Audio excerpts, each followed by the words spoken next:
off I go. So today is Monday. It is, I don't even know what day it is. What day is it?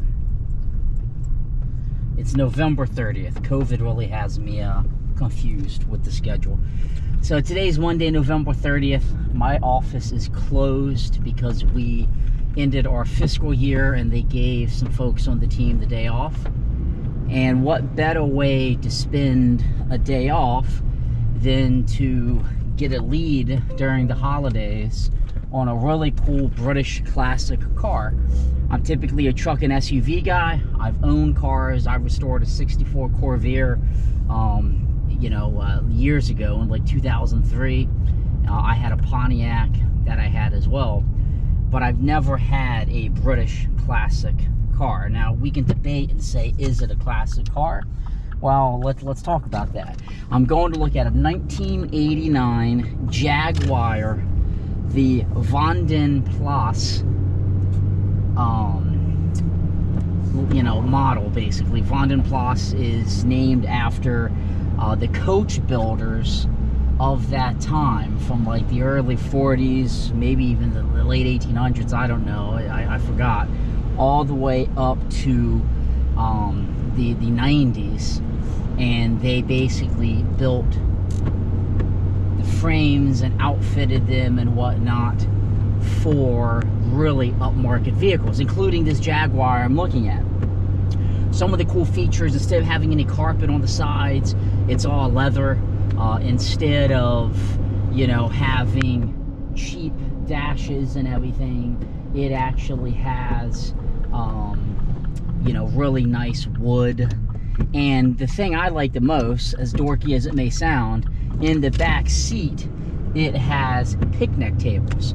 So the people behind you can pop a tray table down, basically. I would call it a tray table, they'll call it picnic tables. And there's a light with a cup holder, and it's really fancy looking wood. It's what I would think, would exist if I was in a private jet. Really well done, everything's super nice. Now, here's the confusion on the vehicle. I'm told it's a 1989 VP for Vanden Plas, which is the the model, the trim, I should say, the trim kit of it. So I did some Googling, and 1989 VP doesn't particularly exist. It would be a 1989 XJ, and I thought it was an XJ6.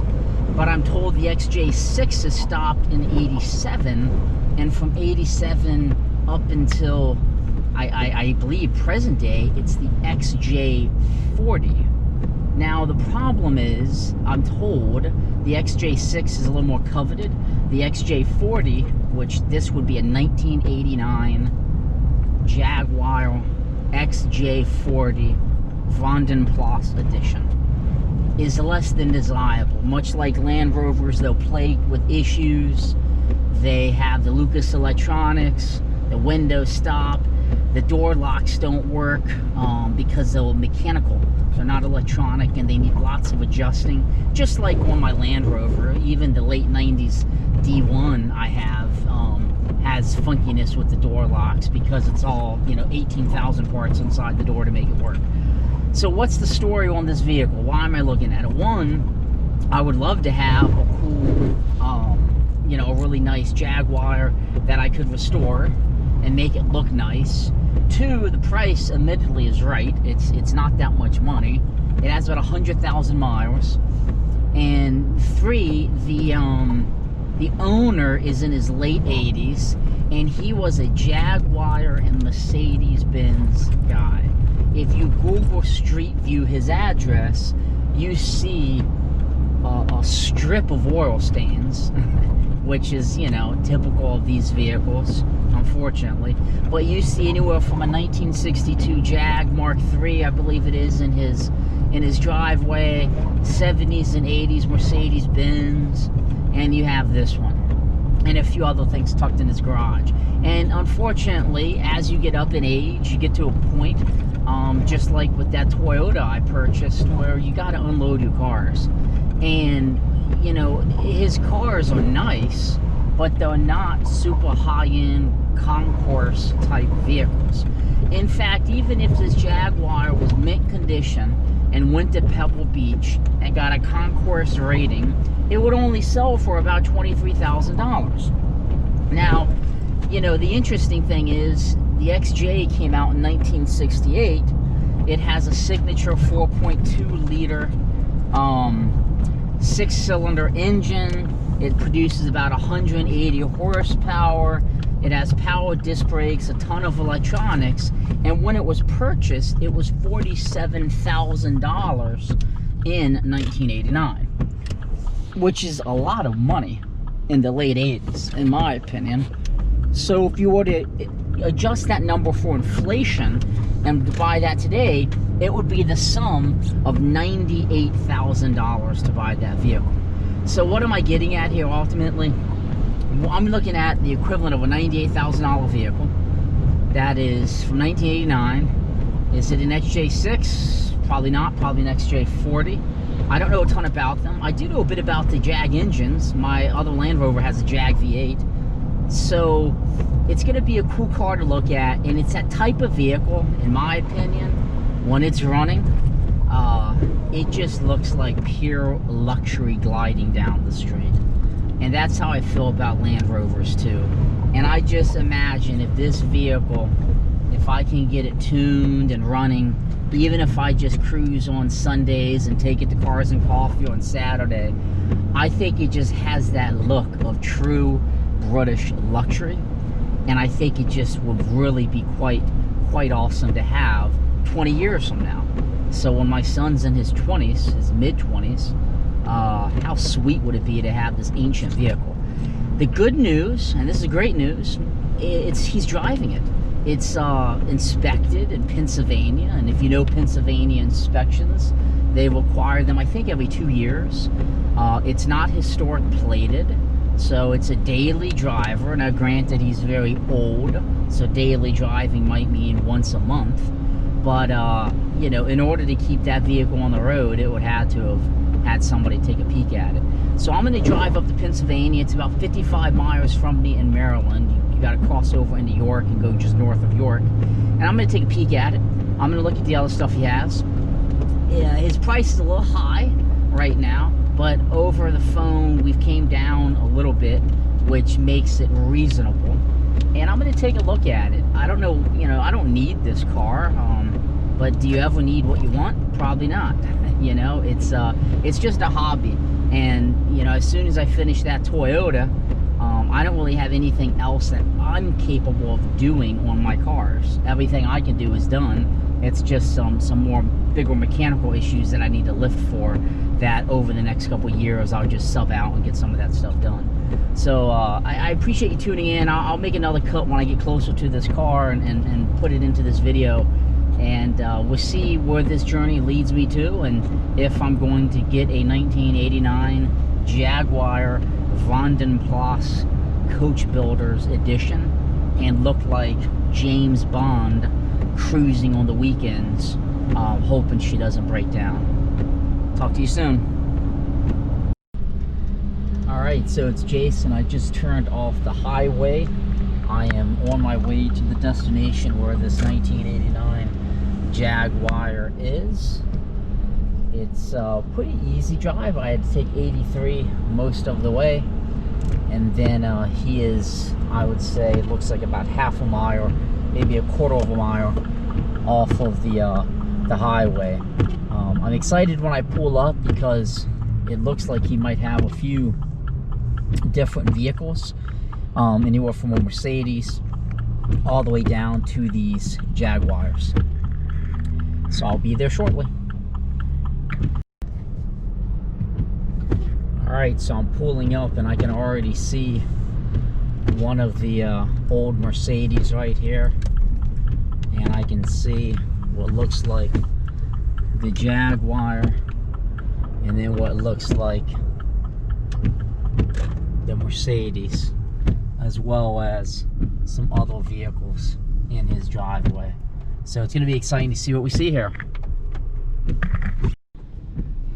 All right, so I finished up looking at that 1989. It is an XJ40 as one would expect, so he had the year right. And it has a lot of cool extra parts. It started up when I jumped it with my battery charger.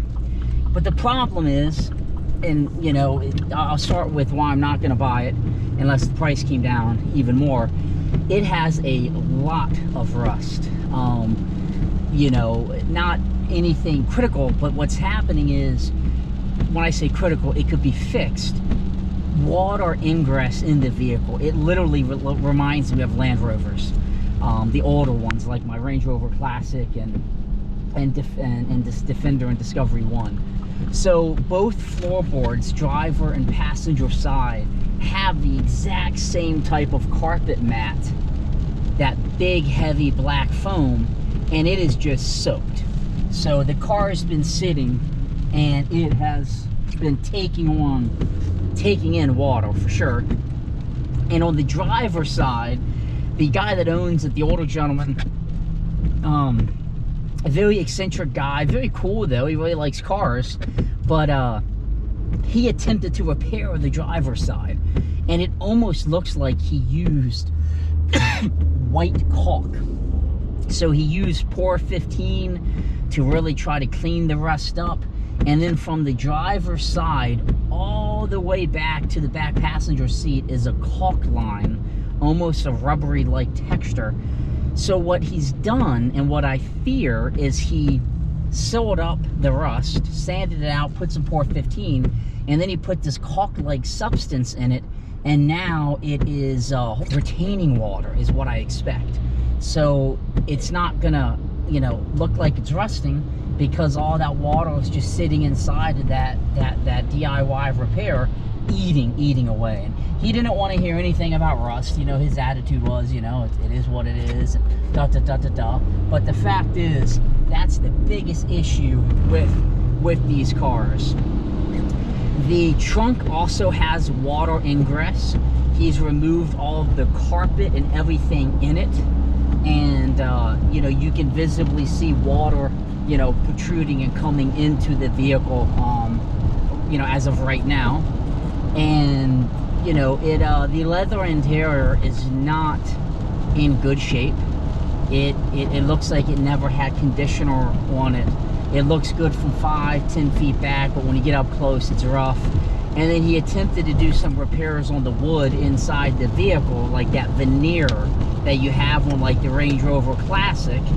But in doing so, he basically ripped off the existing veneer with the stuff he was trying to finish it with, and it just decayed and rotted everything. So you know, you have basically a center console where the shifter is, with the original wood that looks like acid was put on it, and it turned white, and it does not look good. So I don't know what he was trying to do. I think maybe he was trying to remove the veneer, and then he let it sit too long and it ate away at everything. It's a cool car, but it's a vehicle that, to be quite frank, I would pay like $1,000 for. He initially wanted $4 grand. He lowered it to $2,500, which I still thought was too much.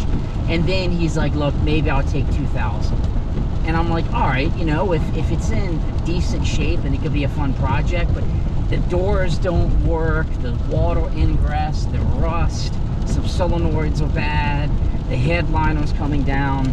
It's just not worth it to me. It's not a vehicle that I said at the start of this video I would feel like James Bond cruising around the Cars and Coffee on the weekend. It's more like a vehicle that I feel like I would, you know, be putting endless money into, and never getting its value out. Because at the start of this video I mentioned, even if it was a concourse condition, you're talking 23 grand. This vehicle probably needs 4 grand of work. He wants 2, that would put it at 6. You know, you're not even at break even at that point for a fair condition vehicle. But this is the stuff I like to do in my free time. I like to meet people, and that's the thing. This is a very interesting guy with some really cool cars. He had a 1978 300D Mercedes, and I was really interested in that, even though I'm not a Mercedes fan. But then he starts telling me about how he converted it to biodiesel, and you know, that kind of turned me off. I think it's cool, but I don't really have a way to get biodiesel. And then he started telling me stories of all his other vehicles, which I appreciate. I like carrying them. But, you know, he wants a lot of money for that 62. And it is, the whole floor is just gone. It all needs to be replaced. So, you know, the hunt continues, right? It's just like fishing. You know, the act of going fishing and the act of getting bites and the act of thinking you're going to find this gem and project makes it worthwhile. You know, the last Defender that I looked at, I did not get. You know, it just didn't come together. The price wasn't where it needed to be for the condition, and this Jag is not coming together either. But you know, this is a fun little hobby in my downtime. I'm going to keep searching, and potentially one of these drives will lead to a new vehicle in my car collection. I'm definitely going to keep it British to keep with the theme. Thanks for tuning in. Check out my blog, jams.net, and wish me luck on my hunt. Hey, and if you see a cool car, email me. Let me know. Maybe it's something I want. See you later.